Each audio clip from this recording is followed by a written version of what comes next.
সকলে কেমন আছো? চলে এসেছি আমি আবার তোমাদের সামনে রান্না করলে কান্না পাই নিয়ে। তেল গরম হয়ে গেছে, তেলের মধ্যে দিয়ে দিলাম 5 ফোড়ন, দিয়ে দিলাম কুচনো করা পেঁয়াজ। বলো তো আজকে কি রান্না করছি? আচ্ছা, ছোট ছোট করে আলু আর বেগুন কেটে নিয়েছি, পেঁয়াজের ওপরে দিয়ে দিলাম।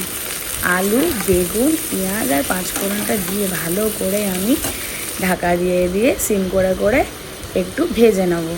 তারপর দিয়ে দিলাম বন্ধুরা মাছের তেল। কার কার মাছের তেল ফেভারিট আমাকে কমেন্টে জানাও বন্ধুরা তাড়াতাড়ি।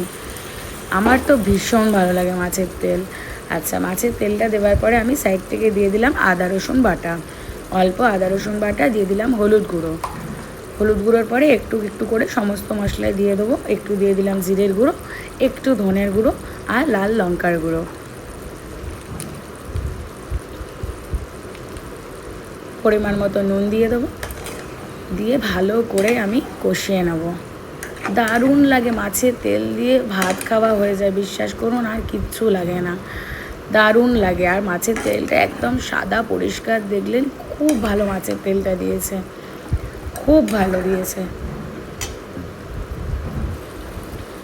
দেখুন কষাতে কষাতেই তেলটা গলছে, তো এতে আলাদা করে জল দিতে লাগে না, কিন্তু তারপরও আমি অল্প একটু সামান্য জল দিই। এটা দেখুন পুরো তেলটা গলছে, তেলটা ছাড়ছে, এই দেখুন তেল ছেড়ে গেছে, ভালো করে আলু বেগুন সেদ্ধ হয়ে গেছে, রান্না আমার রেডি।